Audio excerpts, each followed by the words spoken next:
There is a photograph that will never be taken. In it, the universe holds its final breath before the fabric of reality itself tears apart like wet paper. Every galaxy, every star, every atom stretched beyond the breaking point until existence simply stops being possible. This is not science fiction. This is one of the ways our universe might actually end. And if the mathematics are correct, there may be no escape, no shelter, no hope. Only the inevitable unraveling of everything that ever was or ever could be. We call it the Big Rip. And it is the most violent death the cosmos could suffer. For billions of years, humanity looked up at the night sky and saw permanence. The stars were fixed, eternal, unchanging. We built our philosophies on the assumption that the universe was a stage, perhaps created, perhaps eternal, but fundamentally stable. A container for the drama of existence. We were wrong. The universe is not a stage. It is a participant, and it is accelerating towards something we are only beginning to understand. The story begins at the end of the 20th century, when everything we thought we knew about the fate of the cosmos was overturned by a discovery so unexpected that even the scientists who made it didn't believe their own data at first. Imagine you could somehow survive to witness the final moments. You are floating in what was once called space, though that word has lost all meaning now. Around you, the darkness is not empty but writhing, churning, as the expansion of space itself becomes so violent that it overwhelms everything else. 3 months ago, your galaxy tore apart. The Milky Way, that great spiral that had turned for 10 billion years, simply came undone. Stars that had orbited the galactic center for eons suddenly found themselves flung into an expanding void, the gravitational bonds that held them shattered by something more powerful than gravity itself. 60 days ago, you watched your neighboring stars ripped away, receding not because they were moving but because the space between you and them was growing faster than light could cross it. They didn't fade. They were simply deleted from your observable universe. 28 minutes ago, the Earth exploded. Not from heat or impact, but because the electromagnetic forces holding its molecules together could no longer resist the expansion of space. Every mountain, every ocean, every city, every bone, every memory preserved in every human skull, all converted into a cloud of disassociated atoms flying apart at impossible speeds. Now, in these final seconds, you feel your own body beginning to fail. The cells that compose you are pulling apart. The molecules that form those cells are being wrenched away from each other. You are being unmade at the chemical level. 10 to the negative 19th seconds from now, even the atoms themselves will surrender. The electrons will be torn from their nuclei. The nuclei will explode as the strong nuclear force, the strongest force in nature, is overwhelmed by the expansion of space. Protons and neutrons will shatter into their constituent quarks. And then, in the final immeasurable instant, even the quarks will be pulled apart, along with space and time themselves. There will be no after, no remnant, no quantum fluctuation from which a new universe might emerge. Just a singularity of infinite density and infinite expansion, where the laws of physics cease to describe anything at all. This is the Big Rip, and the truly horrifying part. We don't know if this is waiting for us. We only know that it might be. The universe has not yet shown us its hand.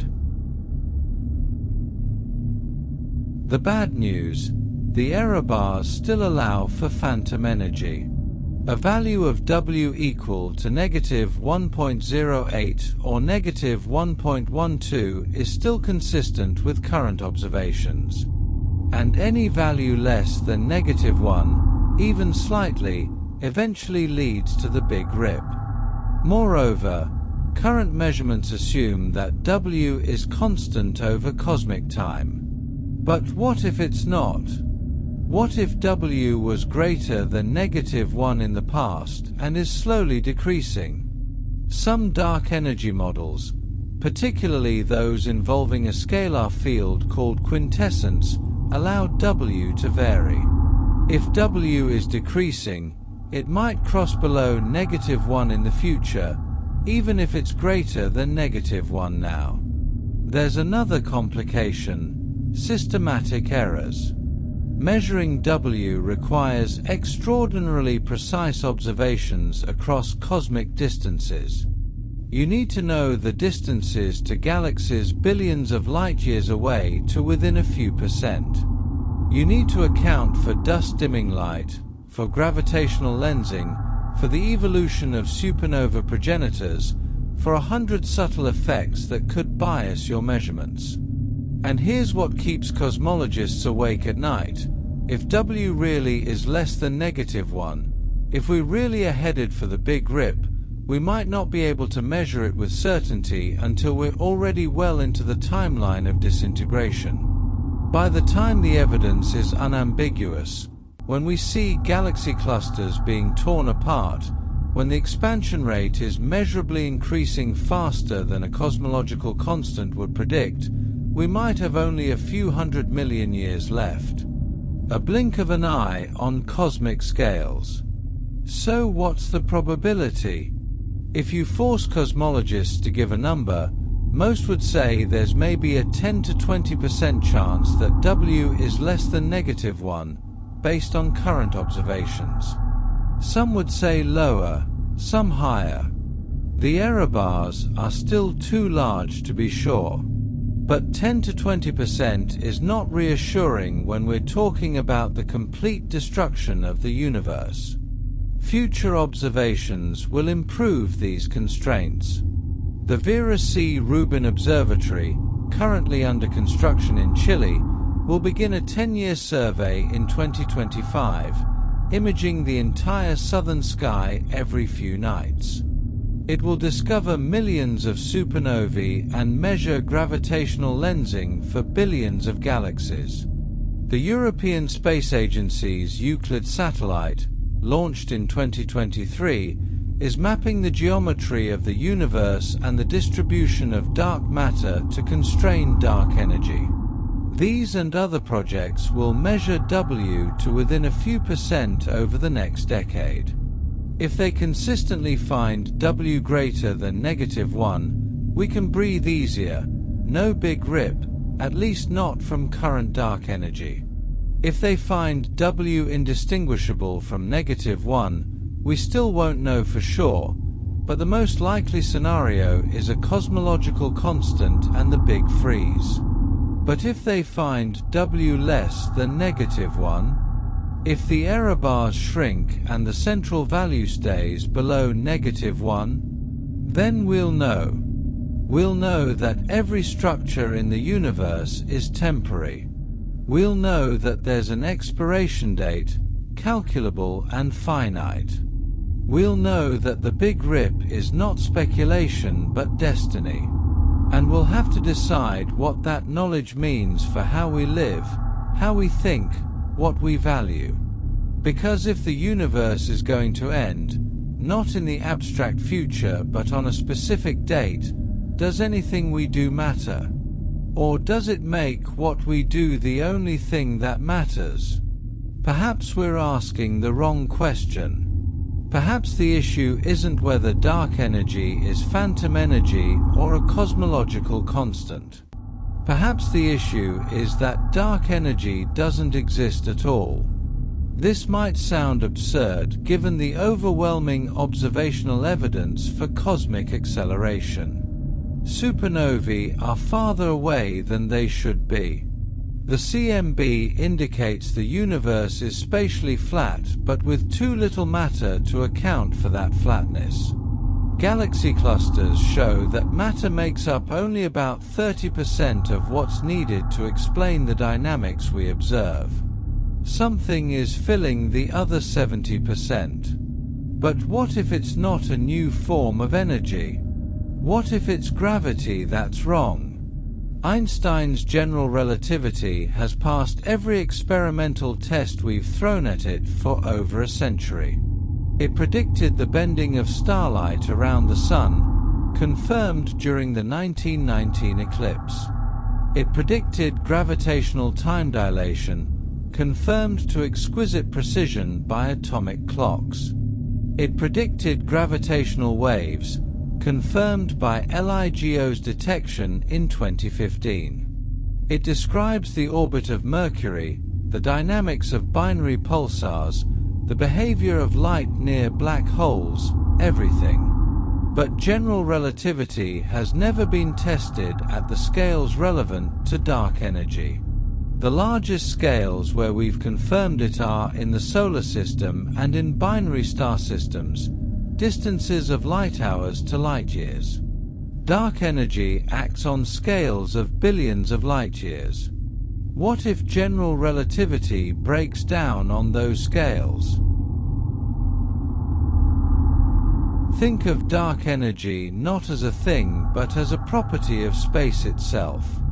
Every cubic centimeter of empty void contains a tiny amount of energy, so tiny that you could never measure it in a laboratory. But space is vast beyond human comprehension, and all those tiny contributions add up to dominate the energy budget of the universe. Here's what makes it strange. Normal matter dilutes as the universe expands. If you have a certain amount of mass in a cubic meter, and the universe doubles in size, now that mass is spread across 8 cubic meters. The density drops. But dark energy doesn't dilute. It has a constant density. As the universe expands and creates more space, it creates more dark energy. The total amount of dark energy in the universe is growing, even though nothing is being added from outside. This violates our intuition about how things should work. If you stretch a rubber band, it stores energy, but that energy came from your muscles. If you compress a spring, it stores energy, but again, you put it there. Dark energy just appears continuously as space expands. It's as if the universe is borrowing energy from some infinite cosmic credit card. Where does this energy come from? We don't know. Some physicists suggest it might be the energy of the quantum vacuum, the seething foam of virtual particles that pop in and out of existence everywhere, even in the emptiest regions of space. Quantum field theory predicts that this vacuum should have energy. But when you actually calculate how much, you get an answer that's wrong by a factor of 10 to the power of 120. It's not just wrong. It's the worst prediction in the history of physics. Other theories propose that dark energy is a new kind of field pervading space, sometimes called quintessence after the ancient Greek fifth element. Unlike the vacuum energy, quintessence could vary in strength over time and space. It might be stronger now than it was in the early universe. It might become stronger still in the future. And this is where things get truly unsettling. In Einstein's equations of general relativity, there's a parameter called the equation of state, denoted by the letter W. It describes the relationship between the pressure and density of dark energy. For the cosmological constant, the simplest form of dark energy, W equals -1. This produces acceleration, but it's steady, unchanging. The universe expands faster and faster, but the rate of acceleration stays constant. But what if W is less than -1? What if W equals -1.5 or -2? Then you have phantom energy. And phantom energy changes everything. With phantom energy, the density doesn't just stay constant as the universe expands, it increases. More space creates more dark energy, but now that dark energy is also becoming more dense, more powerful. The acceleration accelerates exponentially, relentlessly, and there is no force in nature that can stop it. Gravity, electromagnetism, the strong and weak nuclear forces, all of them are overwhelmed by the growing strength of phantom energy. Everything bound together by these forces will eventually be torn apart. Not eventually as in someday in the distant future. Eventually as in on a specific date that can be calculated. If phantom energy exists, the universe has an expiration date. And on that date, everything ends. Not with silence. Not with cold. With violence beyond imagining. This is the Big Rip.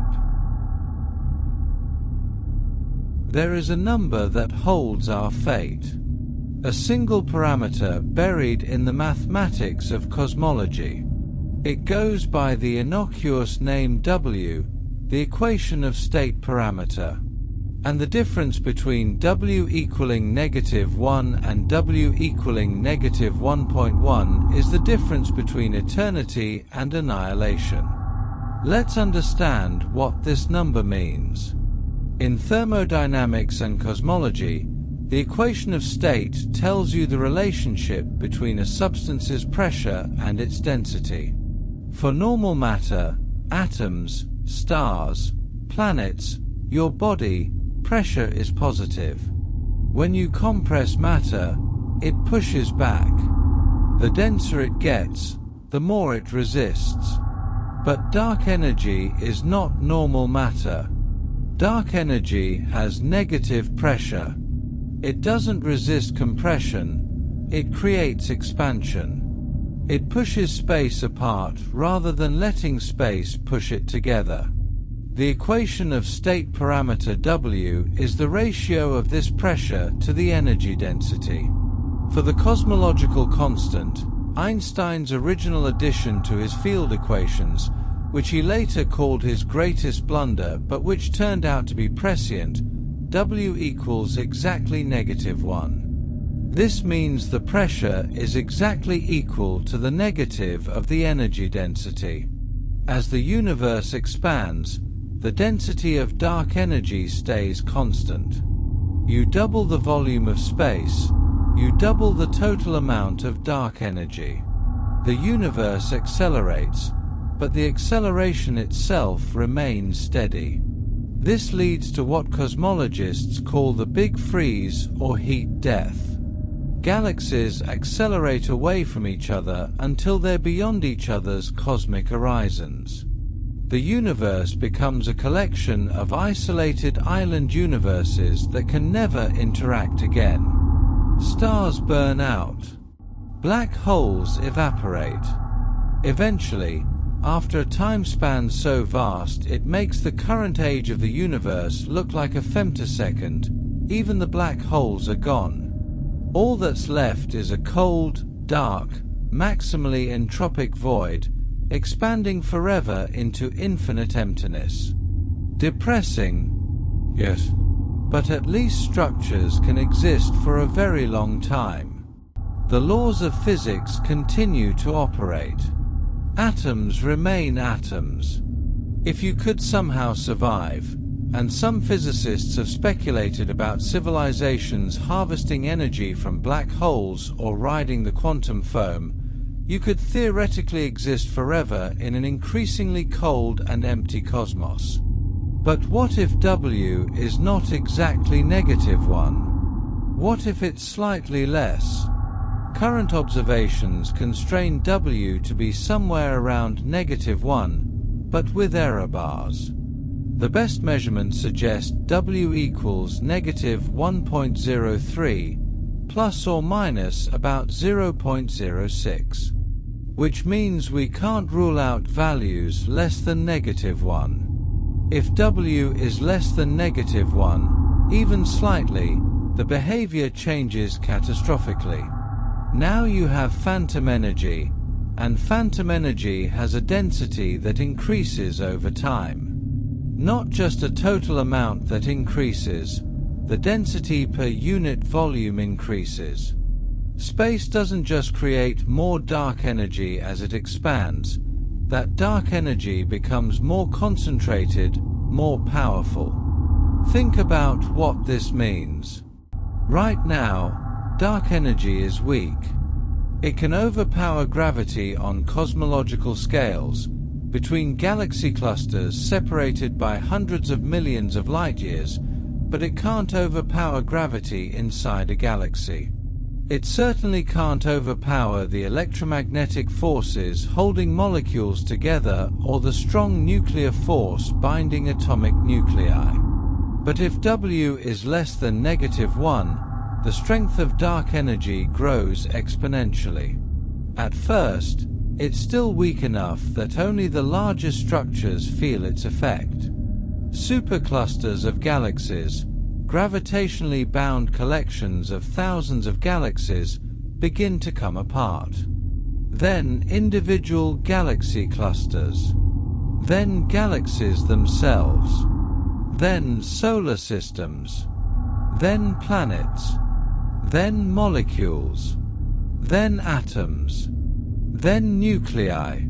There is a finite time in the future when the expansion rate becomes infinite. A point where the scale factor of the universe, the number that describes how much space has expanded since the Big Bang, diverges to infinity in finite time. A singularity, not in the past like the Big Bang, but in the future. The Big Rip. And here's what makes it uniquely terrifying among cosmic doom scenarios. It's not just the end of things. It's the end of the possibility of things. The Big Freeze leaves physics intact in an empty universe.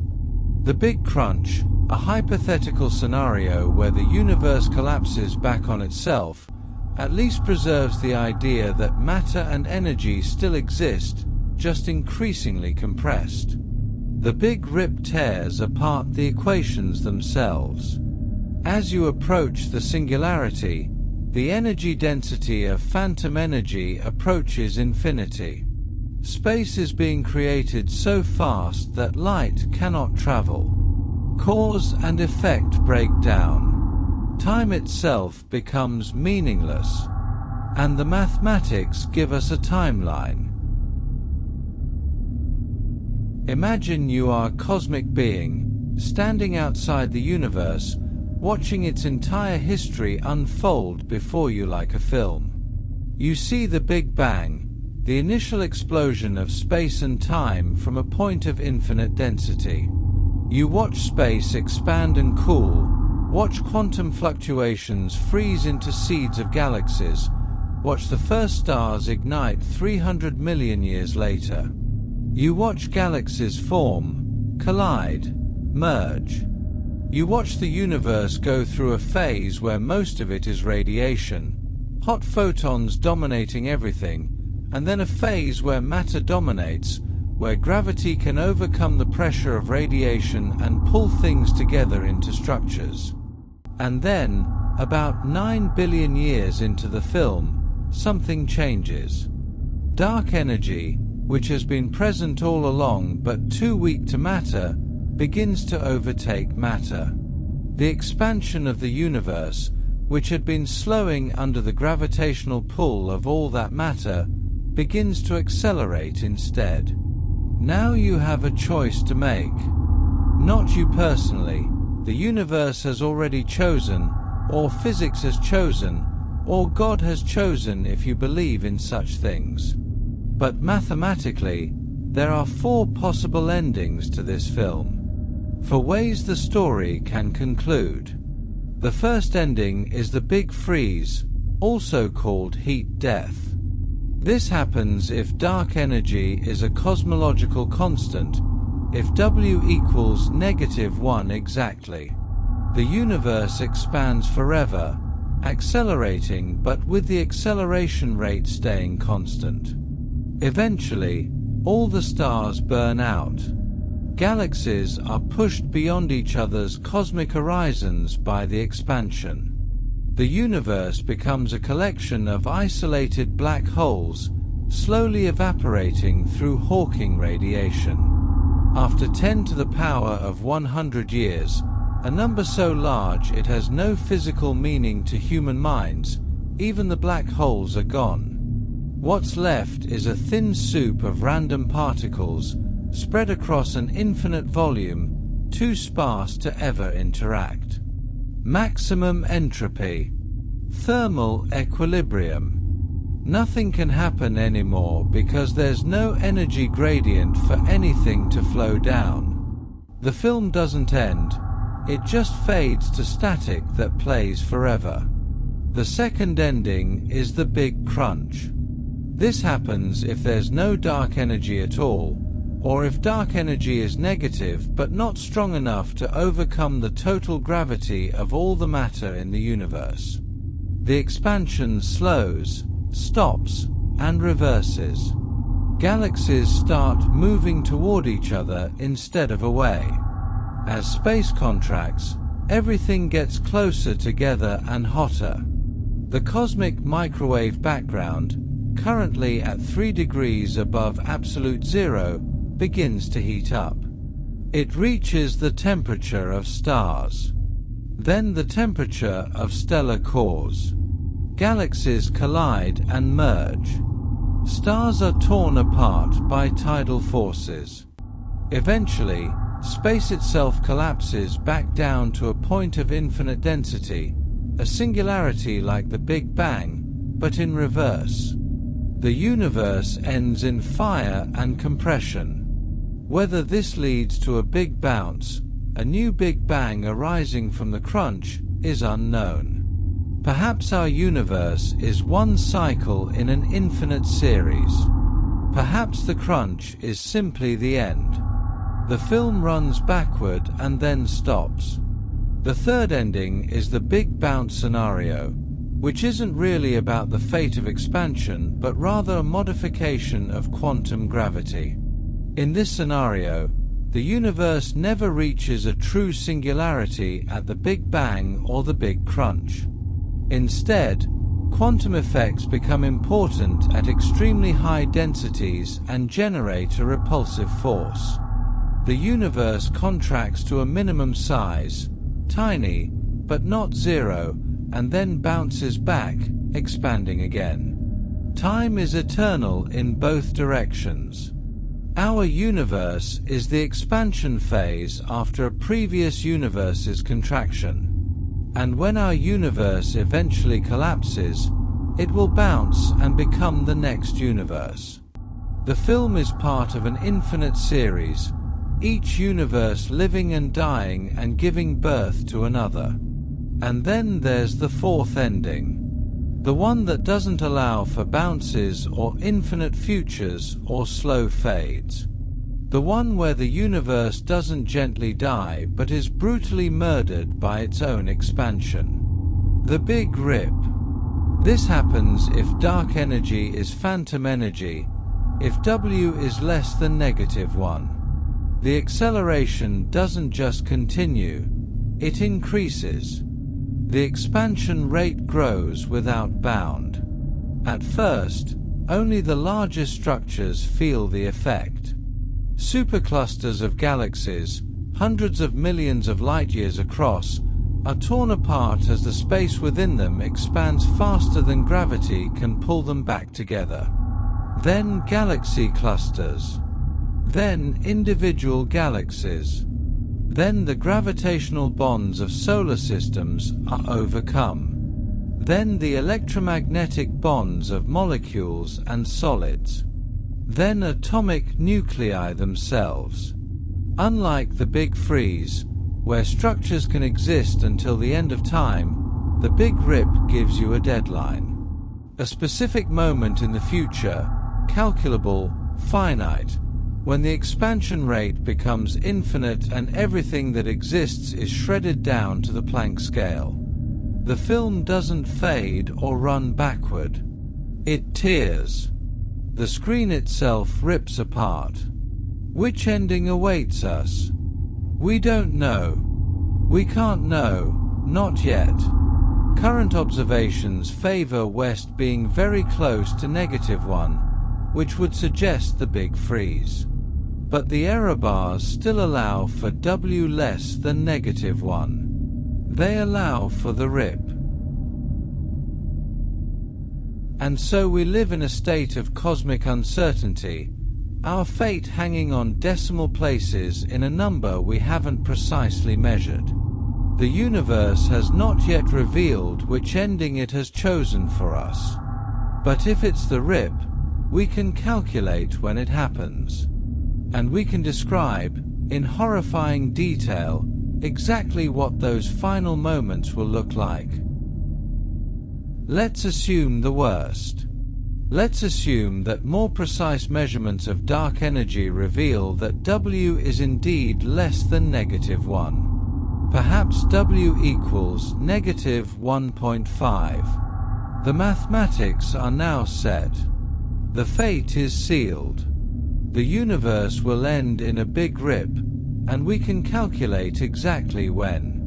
For a specific model where W equals -1.5, physicists have worked out the timeline.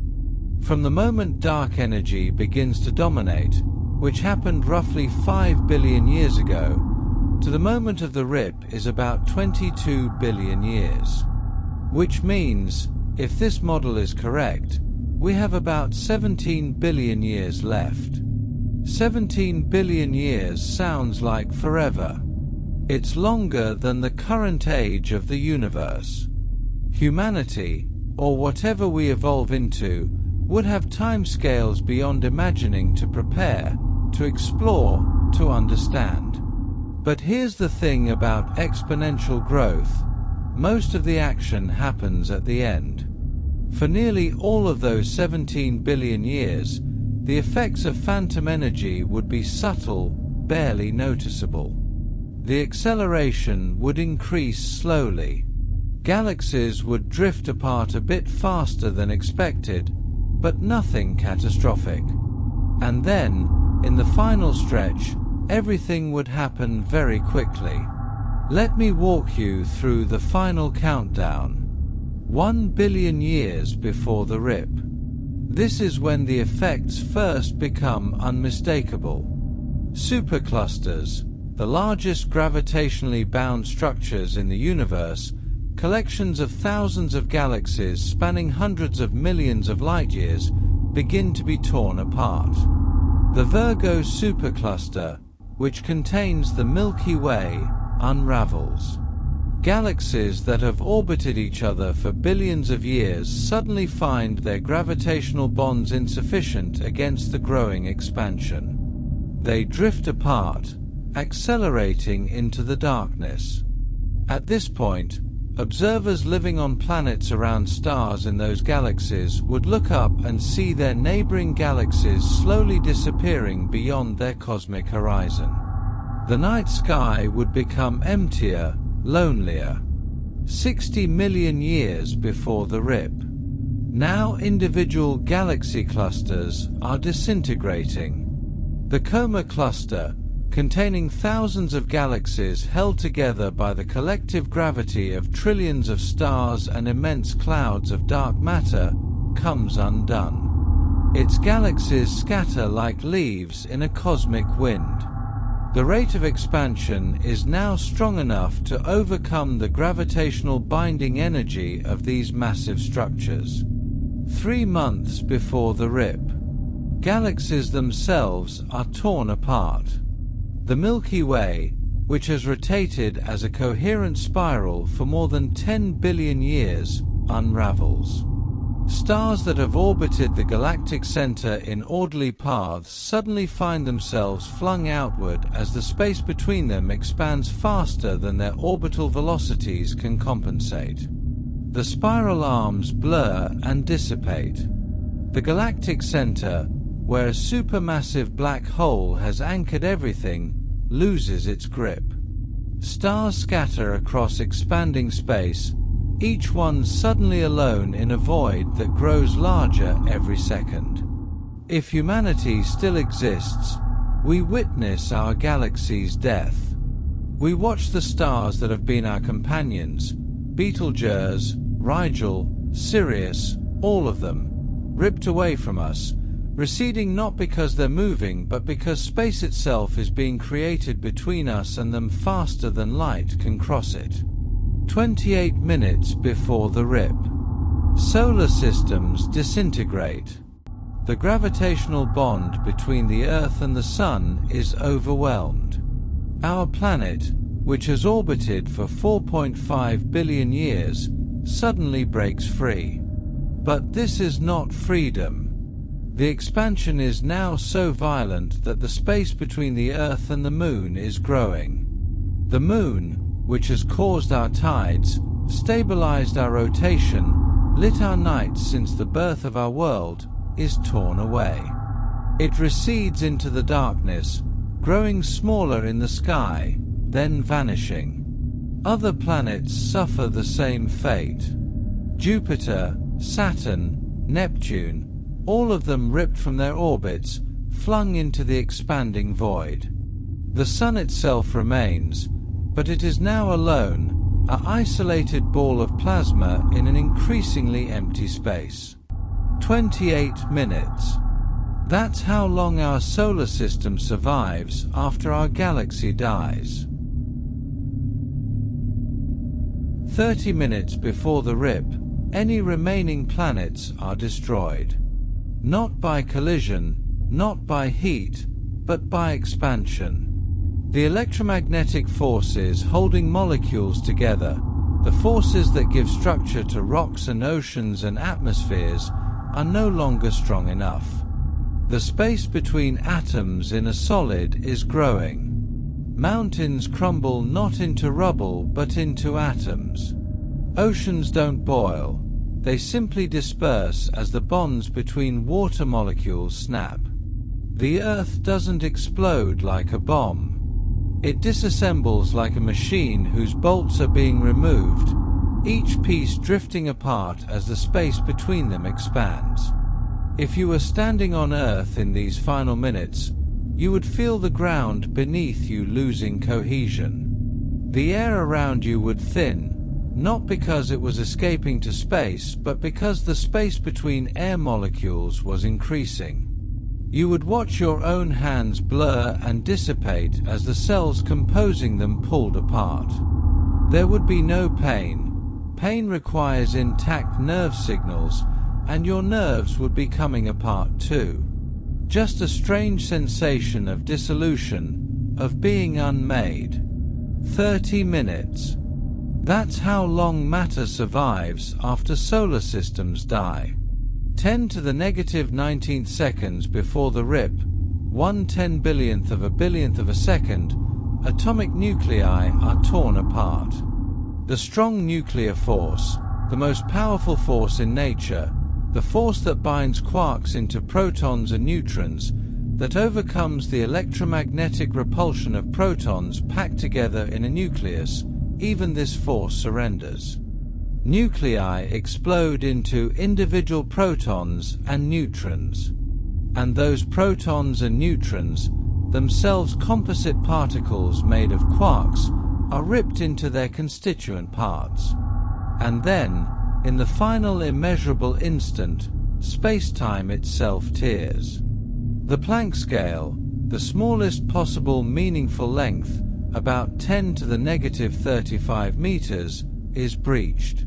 Quantum mechanics and general relativity, the two theories that describe the physics of the very small and the very large, both break down. There is no theory that can describe what happens next because there is no next.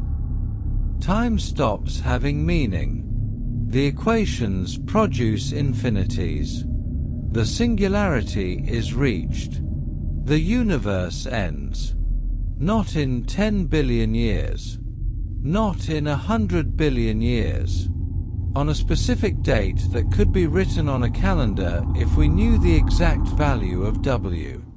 A day when the stars don't rise because there are no stars. A day when matter doesn't exist because existence itself has been torn apart. This is the timeline of the Big Rip. And every step along this path is mathematically inevitable if phantom energy is real. The question that should terrify us is simple. Have we already started this countdown? Let's peer into the equations that predict our doom. Not the simplified versions you find in popular science books, but the actual mathematics that cosmologists use to model the evolution and fate of the universe. Because buried in these equations is either our salvation or our annihilation. The foundation is Einstein's field equations of general relativity. On one side, you have the geometry of spacetime, how space curves, how time dilates. On the other side, you have energy and momentum, everything that exists in the universe. The equations say that matter and energy tell spacetime how to curve, and curved spacetime tells matter and energy how to move. For cosmology, we apply these equations to the universe as a whole, using the assumption that on the largest scales the universe is homogeneous and isotropic, the same everywhere and in every direction. This gives us the Friedmann equations, named after the Russian physicist Alexander Friedmann, who derived them in the 1920s. The key equation describes how the scale factor, call it a t, the number that tells you how much the universe has expanded at time t, changes over time. The equation looks like this. The rate of change of a t squared and divided by a t squared equals 8 pi g over 3 times the density minus k over a t squared plus the cosmological constant divided by 3. Let's unpack this. The left side is the Hubble parameter squared.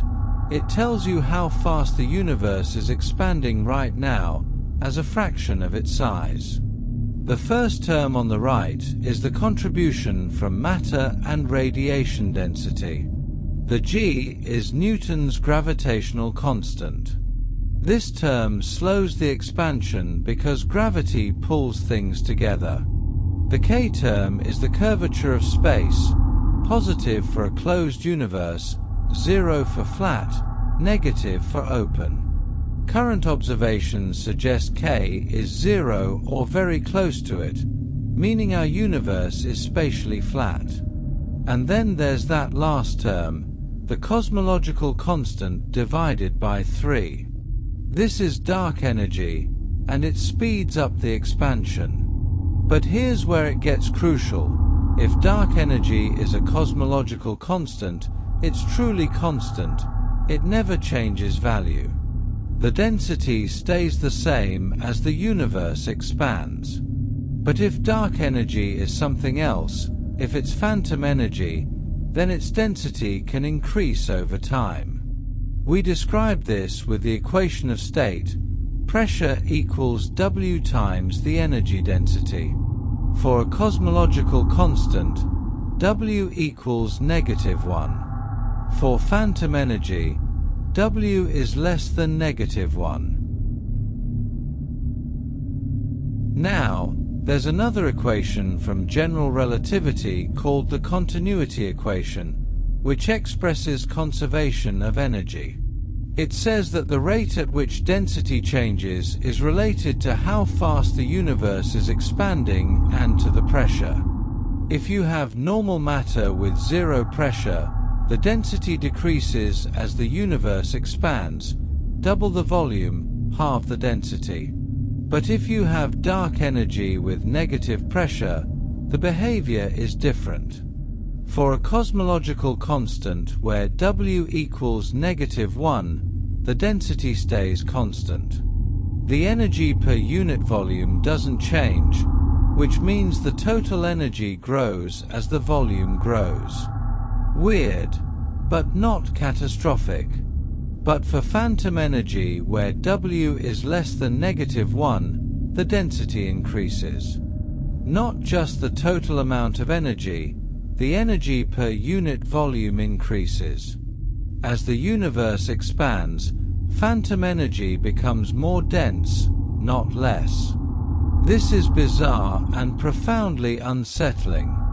Why does this lead to a singularity?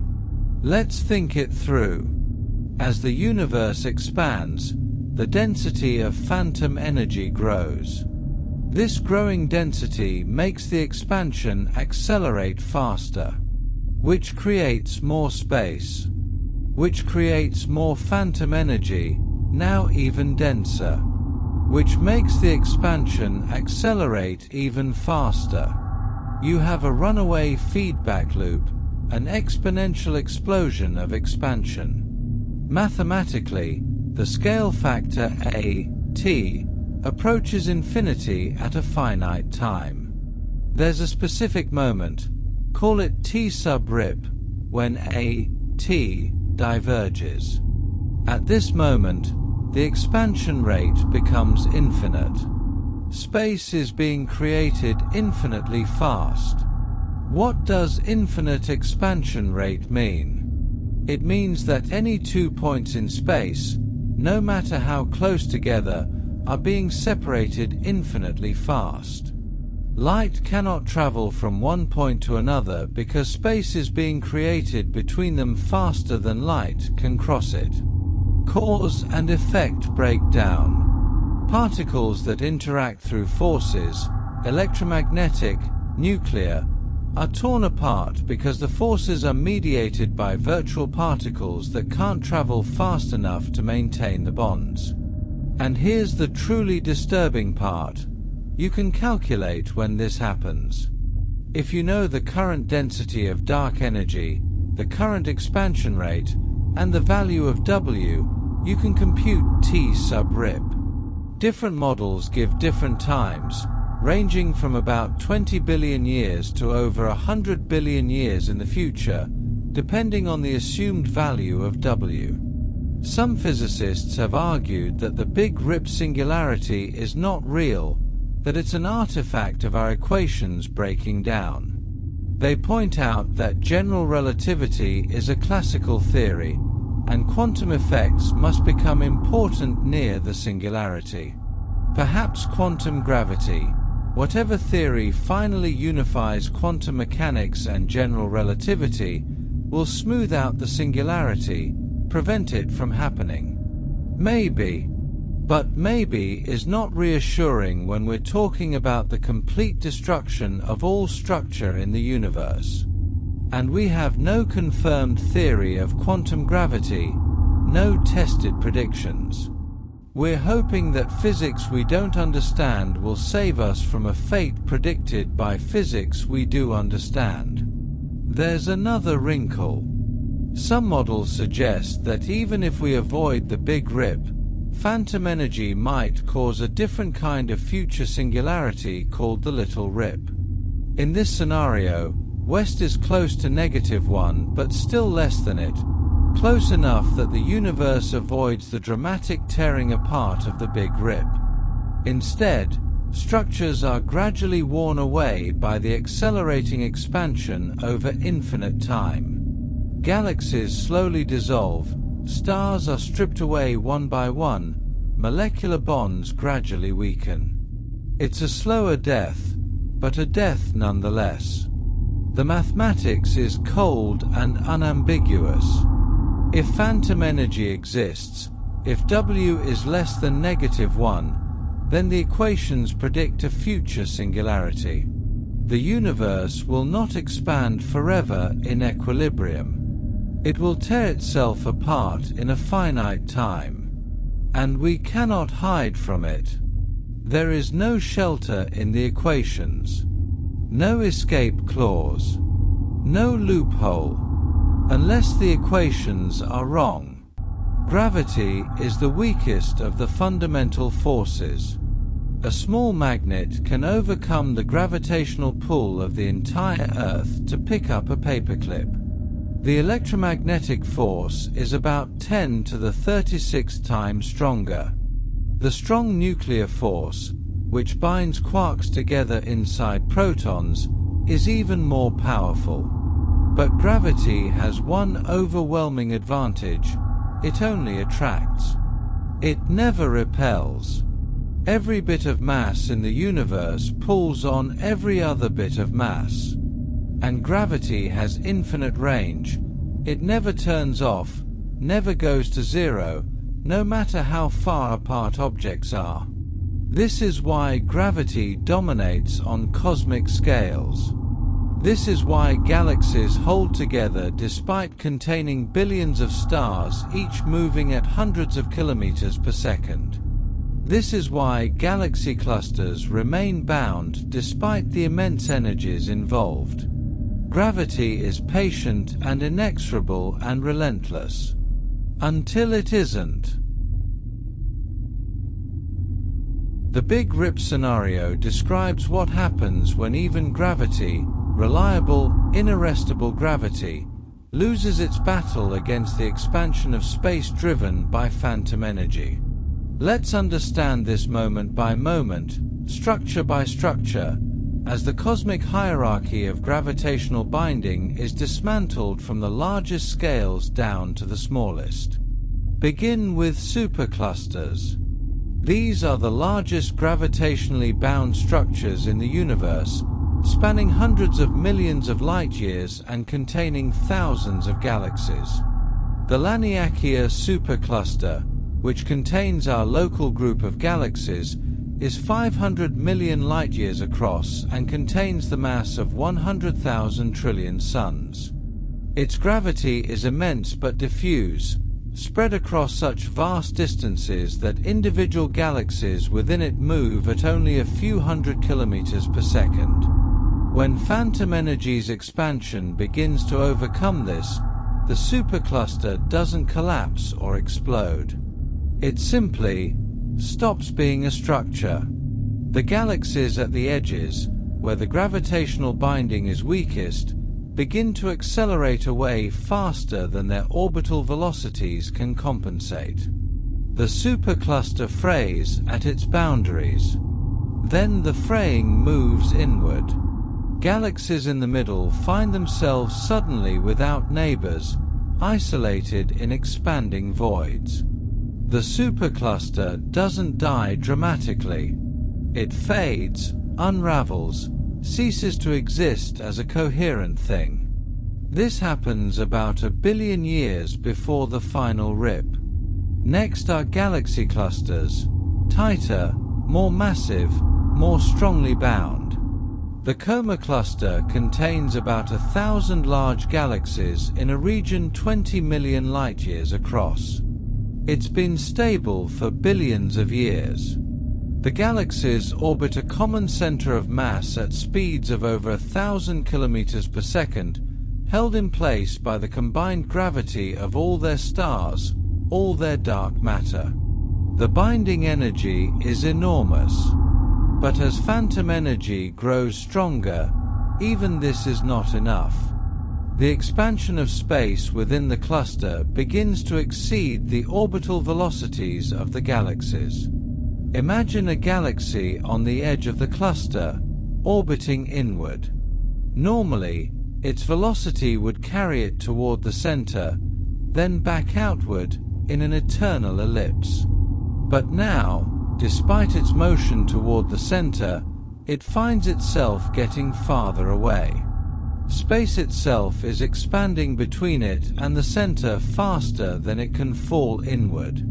Its orbit decays not into a collision but into expulsion.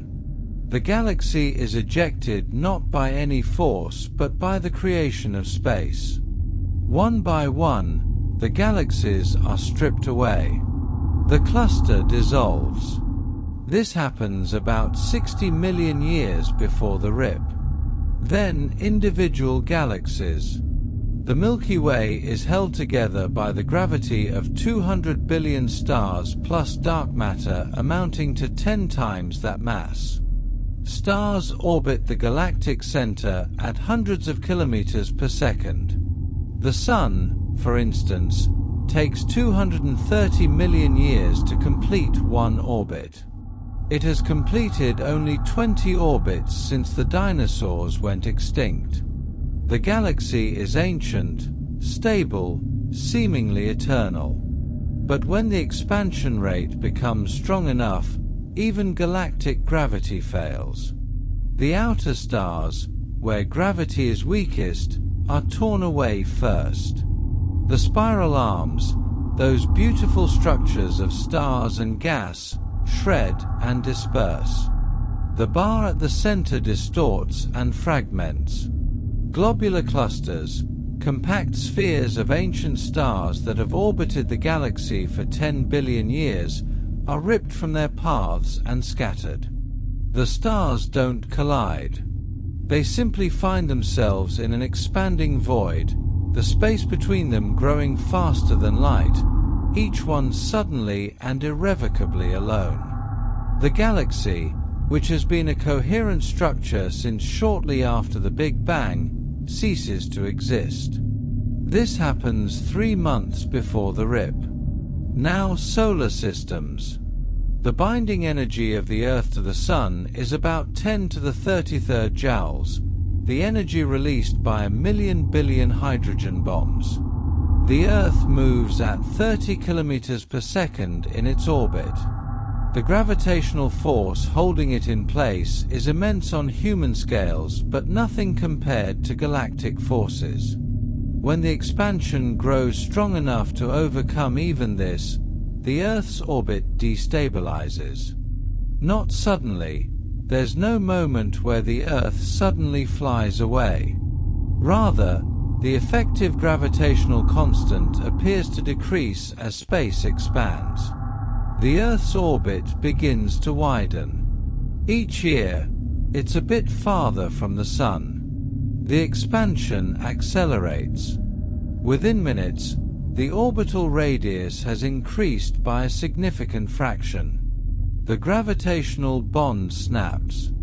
The Earth and Sun separate, receding from each other at an accelerating rate.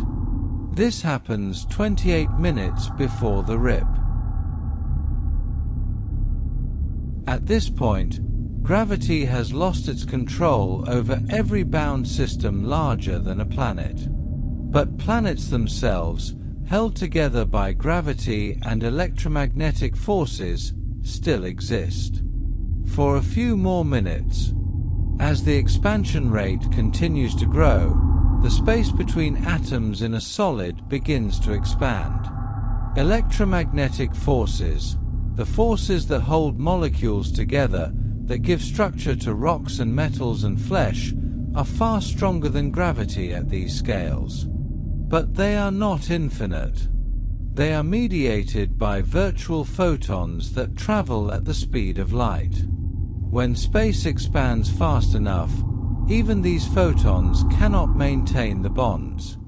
Planets don't explode. They dissolve. The molecules come apart. Then the atoms separate. Matter loses its integrity. Within 30 minutes of the solar system's death, even the planets are gone, reduced to clouds of free atoms expanding in the void. Gravity's dominance over the cosmos has completely ended. From the largest superclusters down to the smallest asteroids, nothing remains bound. The hierarchical structure of the universe, built over 13.8 billion years through the patient accumulation of matter under gravity's gentle but unyielding pull, is completely erased in less than 1 billion years, most of it in the final hour. But the story doesn't end with gravity's surrender. Because there are forces stronger than gravity. Forces that bind atomic nuclei. forces that hold quarks together inside protons. And in the final microseconds before the rip, even these forces, the strongest forces known to physics, will fail. Gravity was just the first to fall. There are three fundamental forces that hold matter together. Gravity, which we've already seen defeated, was never truly a binding force at the quantum scale. It's too weak to matter when you're talking about atoms and nuclei. The real glue of matter consists of three forces, arranged in a hierarchy of strength. The electromagnetic force binds electrons to nuclei, creating atoms. It binds atoms into molecules, creating chemistry and biology and everything we can touch and see. It's carried by photons, particles of light, and it has infinite range, though it falls off as 1 over distance squared. It's this force that gives structure to planets, that allows stars to shine, that enables nerves to fire and thoughts to form. The strong nuclear force binds quarks together into protons and neutrons, and binds those protons and neutrons together into atomic nuclei. It's the strongest force in nature at short range, but it has a very short range, only about 10 to the negative 15 meters, the size of a nucleus. Beyond that, it drops to zero.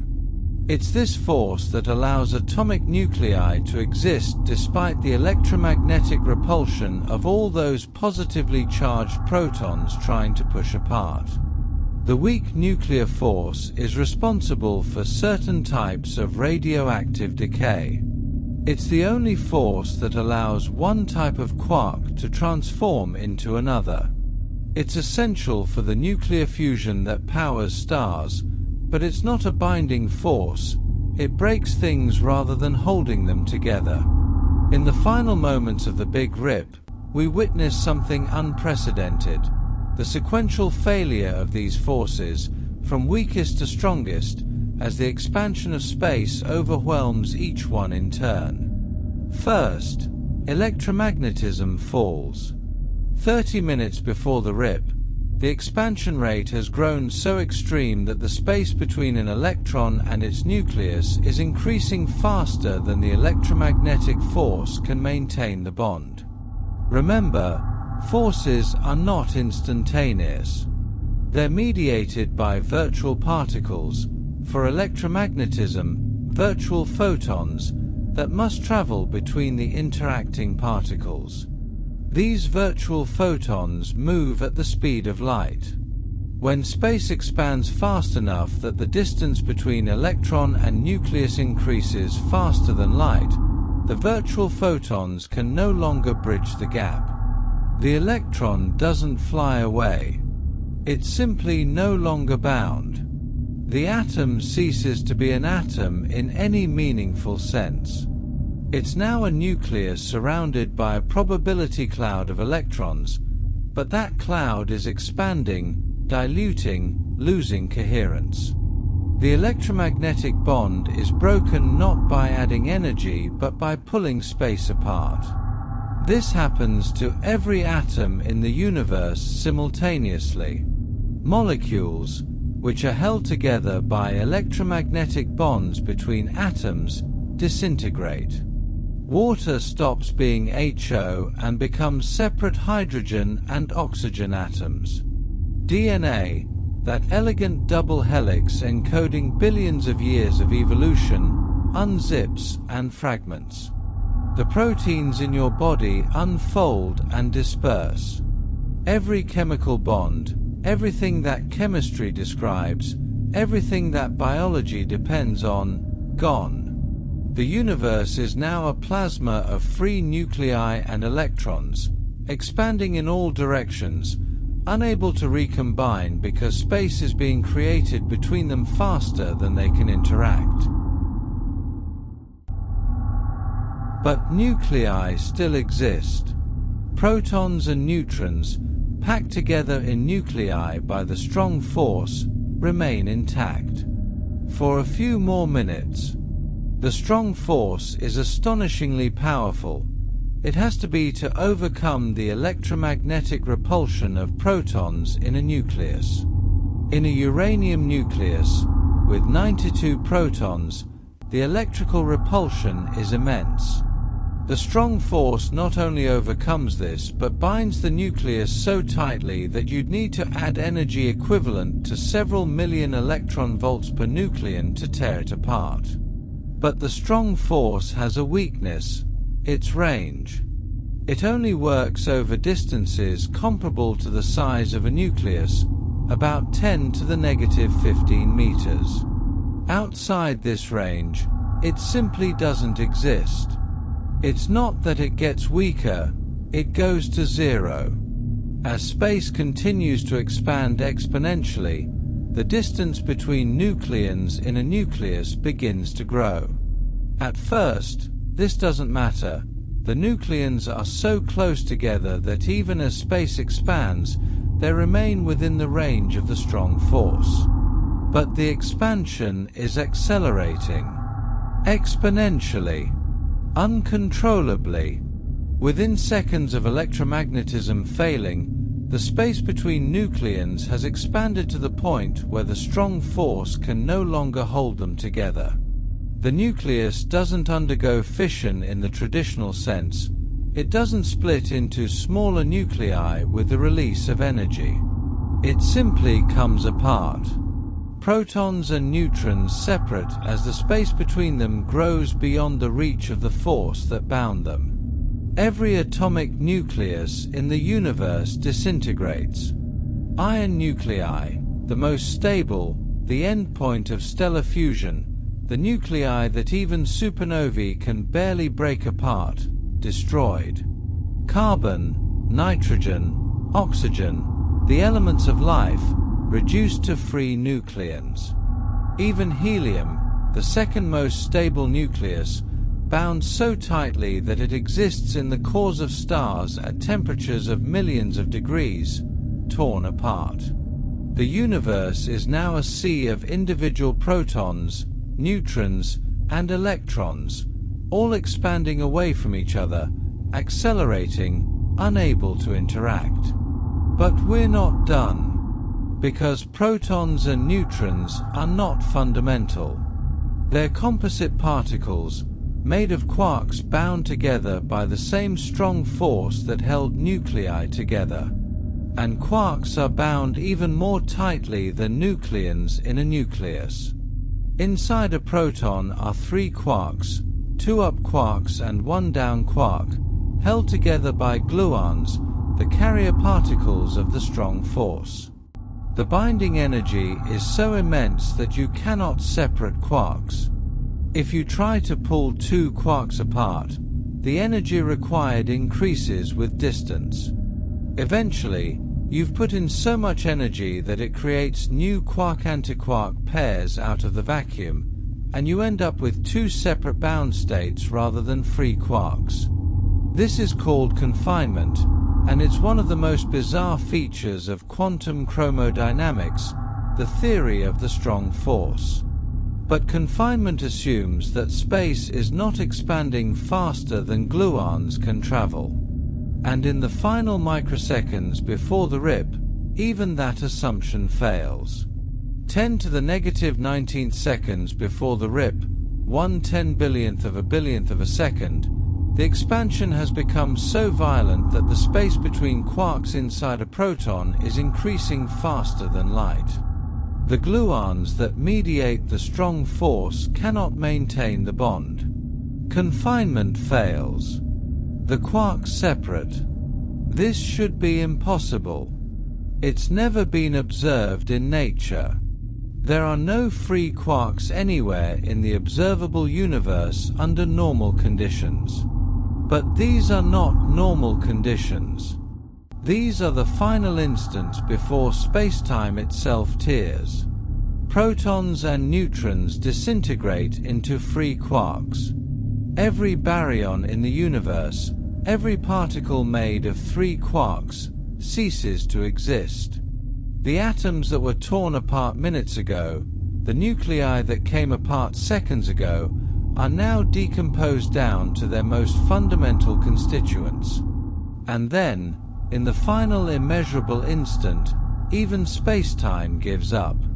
At the Planck scale, lengths of about 10 to the negative 35 meters and times of about 10 to the negative 43 seconds, quantum mechanics and general relativity must both be taken into account, but we have no theory that successfully unifies them.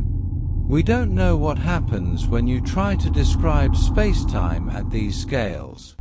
The smooth geometry of Einstein's relativity breaks down into quantum foam, a seething probabilistic blur where space and time lose their classical meanings. As the expansion rate approaches infinity, the Planck scale is reached.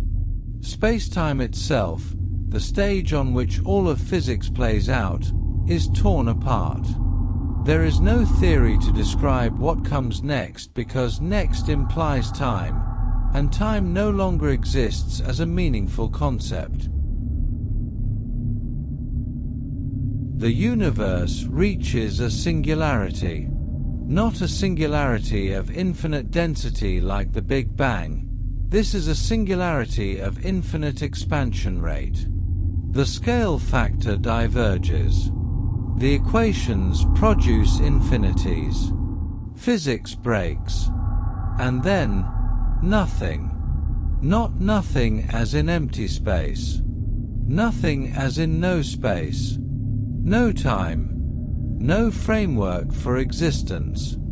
The Big Rip is complete. Every force has failed.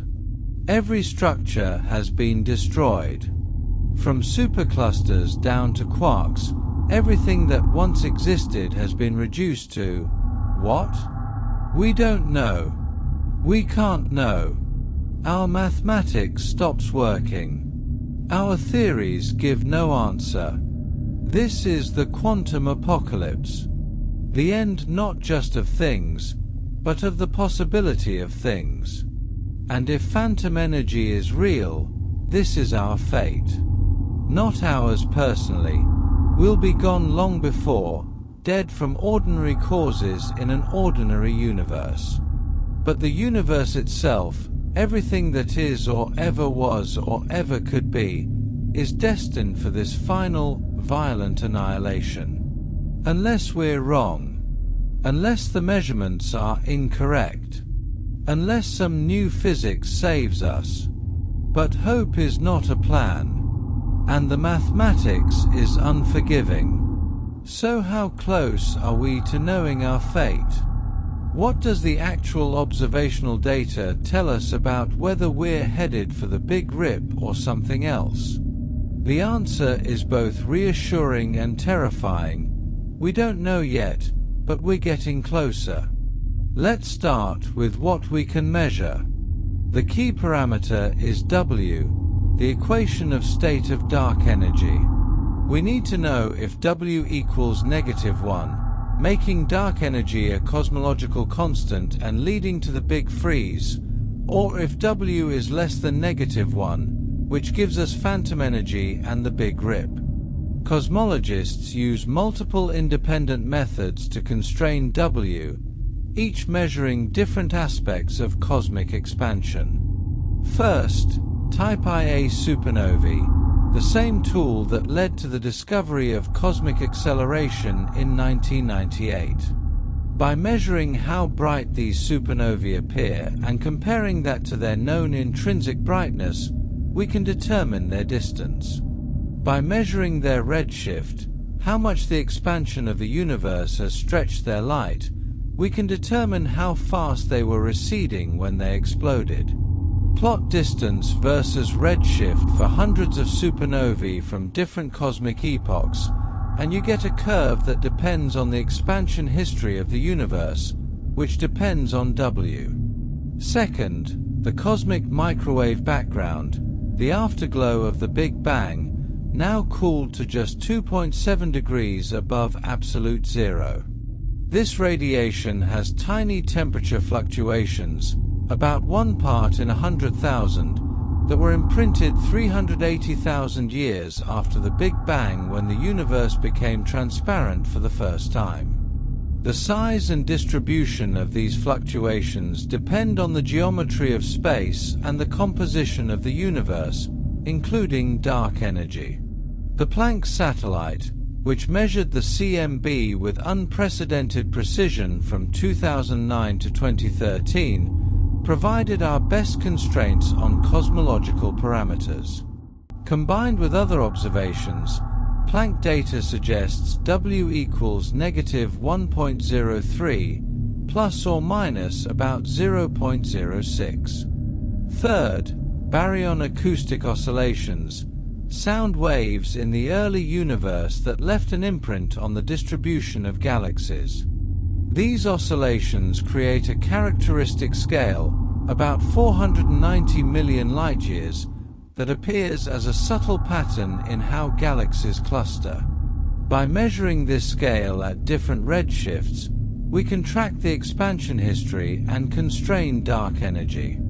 Fourth, weak gravitational lensing, the way light from distant galaxies is bent by the gravitational field of matter along the line of sight. This bending depends on how matter has clustered over cosmic time, which depends on the expansion rate, which depends on dark energy. Fifth, measurements of the Hubble constant, the current expansion rate of the universe. This has been a source of tension in cosmology recently. Measurements using the CMB give a value around 6 to 7 kilometers per second per megaparsec. Measurements using local distance indicators, Cepheid variable stars and supernovae give a value around 73. This discrepancy, called the Hubble tension, might indicate new physics or systematic errors in one or both methods. If it's new physics, it could relate to dark energy. When you combine all these observations, the current best estimate is that West is very close to -1. Most analyses give values between -0.9 and -1.1, with error bars typically around 0.05 to 0.1. This is both good news and bad news. The good news, the central value is very close to -1, which would mean dark energy is a cosmological constant, not phantom energy. No Big Rip. Just the Big Freeze, an eternal expansion toward cold emptiness, but one where structures can exist indefinitely. The bad news, the error bars still allow for phantom energy. A value of W equal to -1.08 or -1.12 is still consistent with current observations. And any value less than -1, even slightly, eventually leads to the Big Rip. Moreover, current measurements assume that W is constant over cosmic time. But what if it's not? What if W was greater than -1 in the past and is slowly decreasing? Some dark energy models, particularly those involving a scalar field called quintessence, allow W to vary. If W is decreasing, it might cross below -1 in the future, even if it's greater than -1 now. There's another complication: systematic errors. Measuring W requires extraordinarily precise observations across cosmic distances. You need to know the distances to galaxies billions of light-years away to within a few percent. You need to account for dust-dimming light, for gravitational lensing, for the evolution of supernova progenitors, for 100 subtle effects that could bias your measurements. And here's what keeps cosmologists awake at night. If W really is less than -1, if we really are headed for the Big Rip, we might not be able to measure it with certainty until we're already well into the timeline of disintegration. By the time the evidence is unambiguous, when we see galaxy clusters being torn apart, when the expansion rate is measurably increasing faster than a cosmological constant would predict, we might have only a few 100 million years left. A blink of an eye on cosmic scales. So what's the probability? If you force cosmologists to give a number, most would say there's maybe a 10 to 20% chance that W is less than -1, based on current observations. Some would say lower, some higher. The error bars are still too large to be sure. But 10 to 20% is not reassuring when we're talking about the complete destruction of the universe. Future observations will improve these constraints. The Vera C. Rubin Observatory, currently under construction in Chile, will begin a 10-year survey in 2025, imaging the entire southern sky every few nights. It will discover millions of supernovae and measure gravitational lensing for billions of galaxies. The European Space Agency's Euclid satellite, launched in 2023, is mapping the geometry of the universe and the distribution of dark matter to constrain dark energy. These and other projects will measure W to within a few percent over the next decade. If they consistently find W greater than -1, we can breathe easier, no big rip, at least not from current dark energy. If they find W indistinguishable from -1, we still won't know for sure, but the most likely scenario is a cosmological constant and the big freeze. But if they find W less than -1, if the error bars shrink and the central value stays below -1, then we'll know. We'll know that every structure in the universe is temporary. We'll know that there's an expiration date, calculable and finite. We'll know that the Big Rip is not speculation but destiny. And we'll have to decide what that knowledge means for how we live, how we think, what we value. Because if the universe is going to end, not in the abstract future but on a specific date, does anything we do matter? Or does it make what we do the only thing that matters? Perhaps we're asking the wrong question. Perhaps the issue isn't whether dark energy is phantom energy or a cosmological constant. Perhaps the issue is that dark energy doesn't exist at all. This might sound absurd given the overwhelming observational evidence for cosmic acceleration. Supernovae are farther away than they should be. The CMB indicates the universe is spatially flat but with too little matter to account for that flatness. Galaxy clusters show that matter makes up only about 30% of what's needed to explain the dynamics we observe. Something is filling the other 70%. But what if it's not a new form of energy? What if it's gravity that's wrong? Einstein's general relativity has passed every experimental test we've thrown at it for over a century. It predicted the bending of starlight around the Sun, confirmed during the 1919 eclipse. It predicted gravitational time dilation, confirmed to exquisite precision by atomic clocks. It predicted gravitational waves, confirmed by LIGO's detection in 2015. It describes the orbit of Mercury, the dynamics of binary pulsars, the behavior of light near black holes, everything.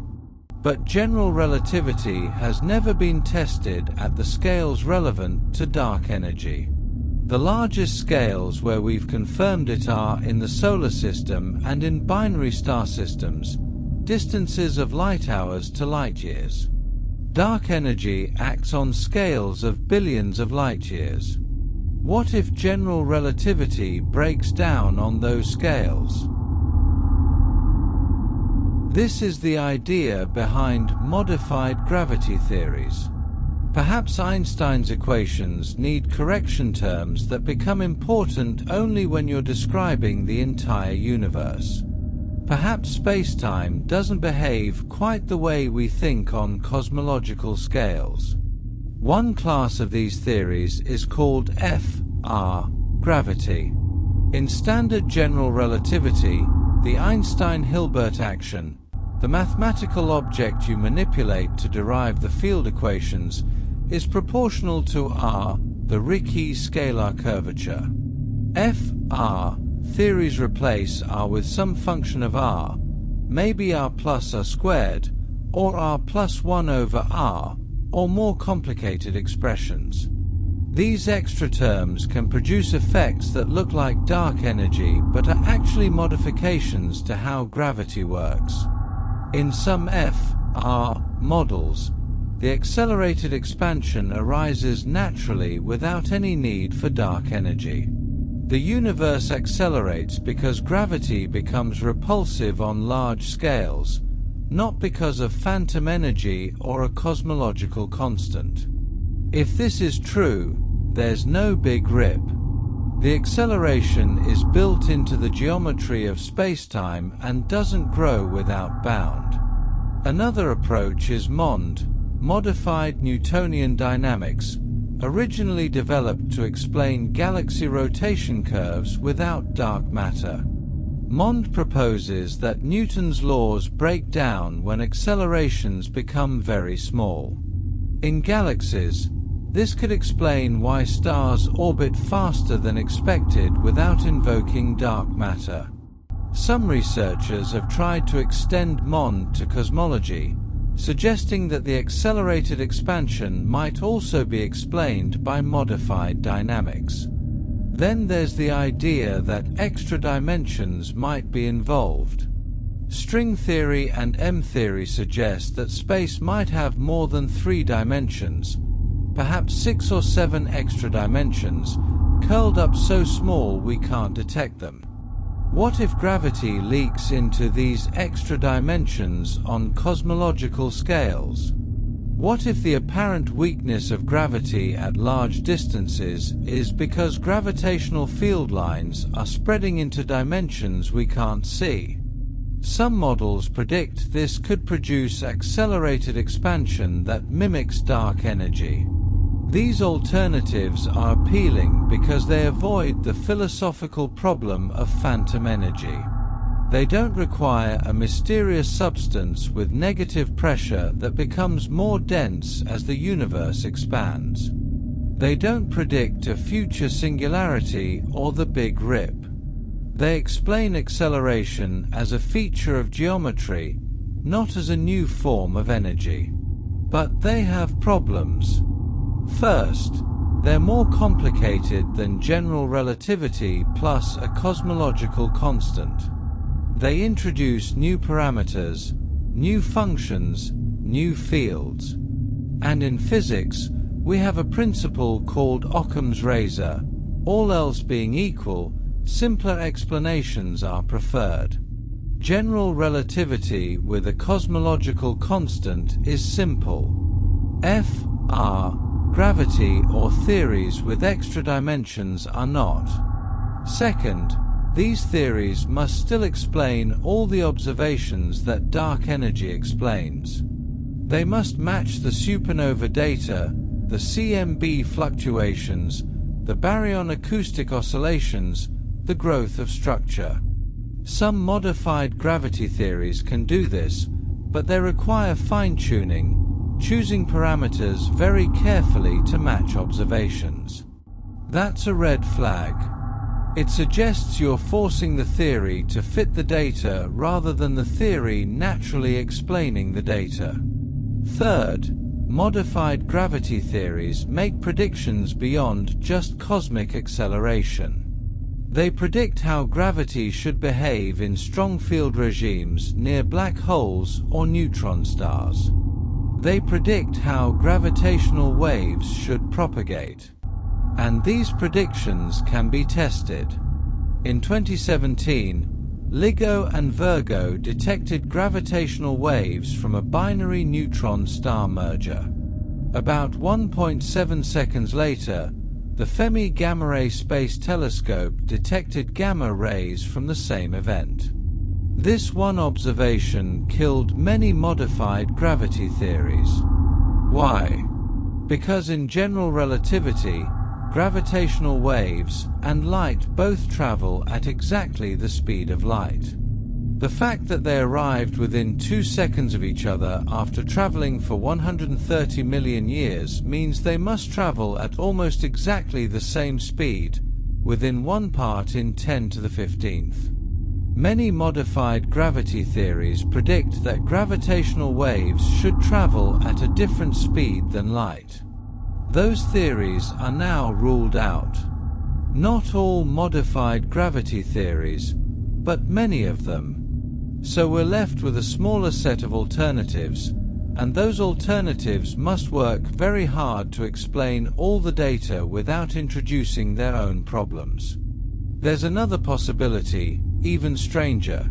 Maybe dark energy is real, maybe acceleration is real, but the future singularity is prevented by quantum effects we don't yet understand.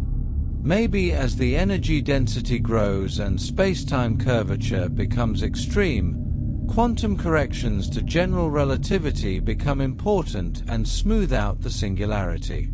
Maybe the Big Rip is predicted by classical general relativity but is prevented by quantum gravity. This is possible. We don't have a complete theory of quantum gravity.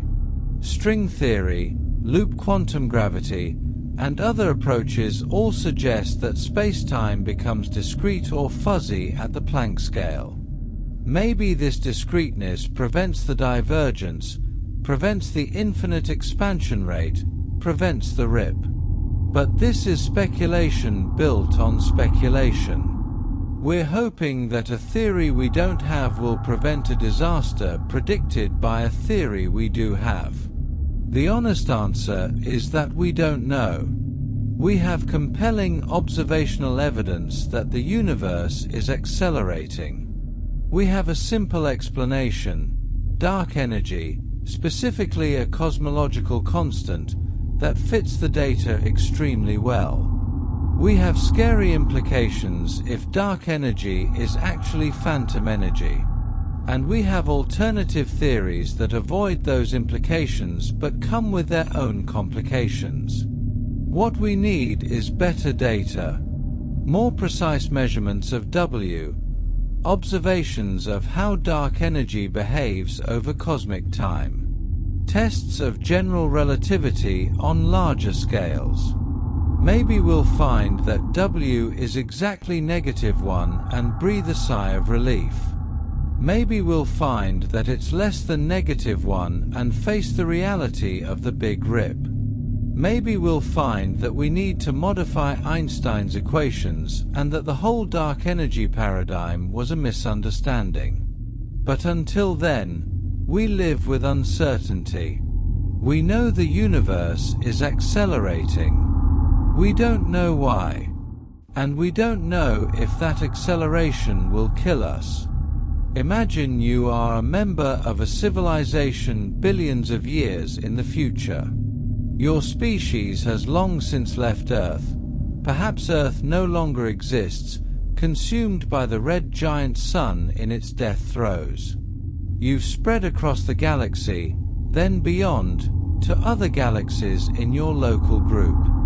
You've mastered energy and matter at scales that would seem like magic to 21st century humans. You've survived for timescales longer than the current age of the universe. And then your scientists make a discovery. They've measured dark energy with exquisite precision across cosmic history. The equation of state parameter W is not -1. It's -1.2. Phantom energy is real. The Big Rip is coming. They calculate when. Perhaps 20 billion years. Perhaps 50 billion. A vast span of time, but finite. Calculable. Certain. Your civilization faces an endpoint that cannot be avoided, cannot be engineered around, cannot be outlasted. What do you do? This is not idle speculation. This is a question that any sufficiently advanced civilization would have to confront if the Big Rip is real. And while we can't know what such a civilization might do, we can explore the possibilities and the ultimate limits. First, could you hide? Could you build a structure, perhaps inside a black hole or in some specially engineered region of space-time, that would be immune to the expansion? The answer appears to be no. The Big Rip doesn't just expand existing space, it tears apart the structure of space-time itself. Black holes, those ultimate shelters where even light cannot escape, would themselves be destroyed. As the expansion rate approaches infinity, the event horizon of a black hole would be unable to maintain itself. The space inside the event horizon would be expanding faster than light, faster than anything can travel. The singularity at the center would be overwhelmed by the singularity of the rip. You can't hide in a black hole. You can't hide anywhere in this universe. Could you leave? This is where things get speculative but fascinating. If other universes exist, and some interpretations of quantum mechanics and some models from string theory suggest they do, could you somehow tunnel from this universe to another? Quantum mechanics allows particles to tunnel through barriers they classically shouldn't be able to penetrate.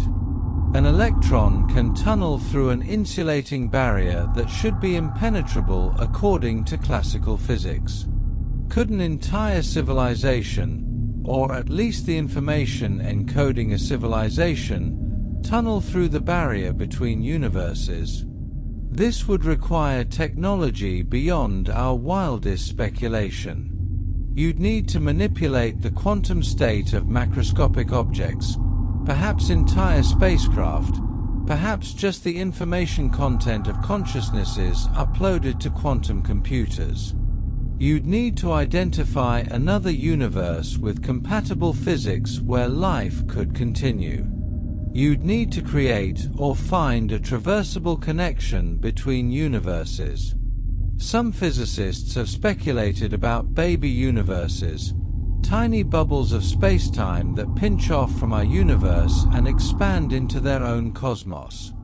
Perhaps an advanced civilization could create such a baby universe and encode itself into its initial conditions. The baby universe would inflate and evolve, and the civilization would re-emerge within it, having escaped the parent universe before the rip. But this is science fiction bordering on fantasy. We have no evidence that such universe-to-universe transitions are possible, no mechanism for achieving them, no way to test the idea. It's mathematically conceivable but probably impossible in practice. Another idea: maybe consciousness itself can be encoded in a substrate that doesn't depend on baryonic matter. Maybe there's a way to upload minds into pure energy, or into the geometry of space-time itself, or into quantum fields. If consciousness could be divorced from atoms and molecules, if the pattern, the information, is what matters rather than the physical substrate, then perhaps those patterns could be encoded in something that survives the rip. But this seems unlikely. Pure energy is still subject to the expansion. Quantum fields are torn apart as surely as matter fields. Space-time itself is destroyed. There's nowhere to store information, no substrate that remains coherent, when even quarks are ripped apart and space-time dissolves into singularity. The hard truth is that physics appears to offer no escape. If the Big Rip is real, it's absolute, final, total, unless the rip itself creates something new.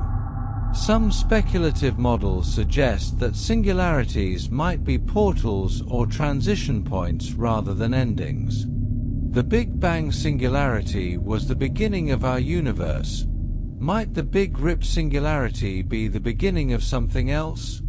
Perhaps the infinite expansion creates a new phase of existence that we can't describe with current physics. Perhaps on the other side of the singularity is another cosmos, born from the death throes of ours.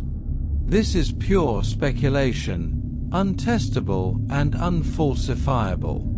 But when facing the complete destruction of everything that exists, perhaps speculation is all we have. There's one more option, darker and more final: acceptance. Perhaps an advanced civilization, knowing its fate, would simply accept it. They would make the most of the time remaining. They would create, explore, love, think, feel, knowing that it's all temporary, that there's an end date, but doing it anyway because what else is there? In a way, this is the human condition writ cosmic. We all face our own big rip, death, the extinction of our individual consciousness. We know it's coming. We can't prevent it. And yet we live anyway. We find meaning, create beauty, love each other, not despite the ending but perhaps because of it.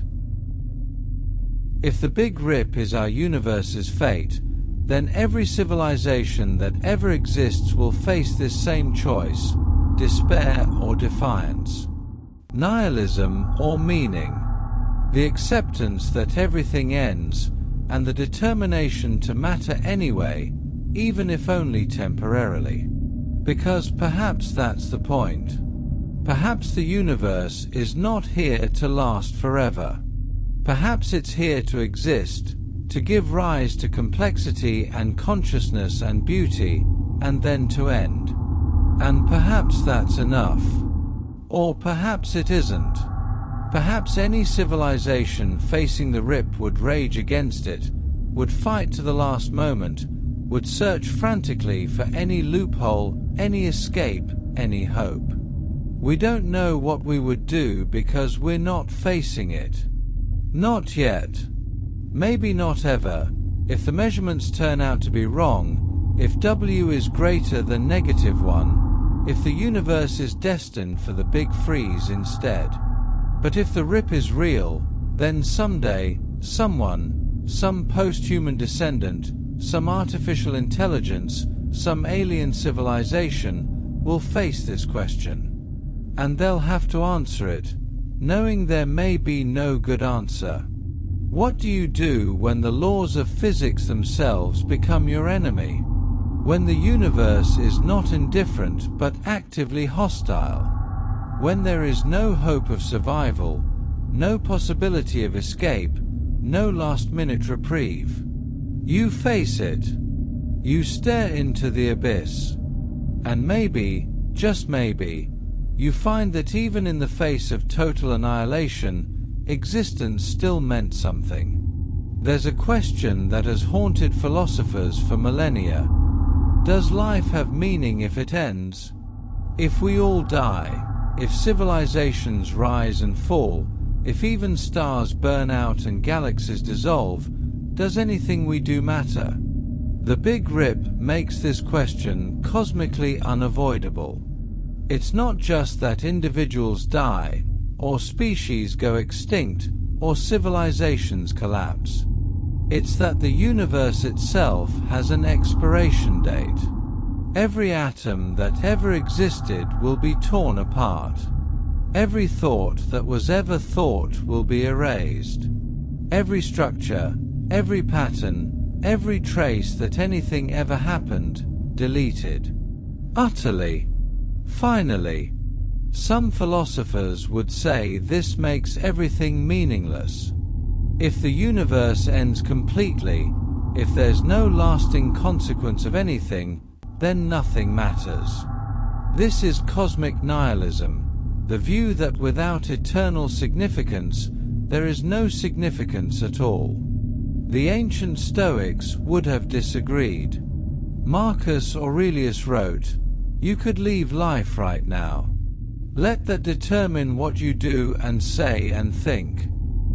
The Stoics believed that death gave life meaning, that the temporary nature of existence was what made each moment valuable. If you lived forever, what would be precious about today? The Big Rip is Marcus Aurelius on a cosmic scale. The universe itself could leave life right now, or rather, at some calculable future moment. Does that make the universe's existence meaningless? Or does it make every galaxy, every star, every moment of consciousness in the universe's history infinitely precious precisely because it won't last? Albert Camus grappled with this in the myth of Sisyphus.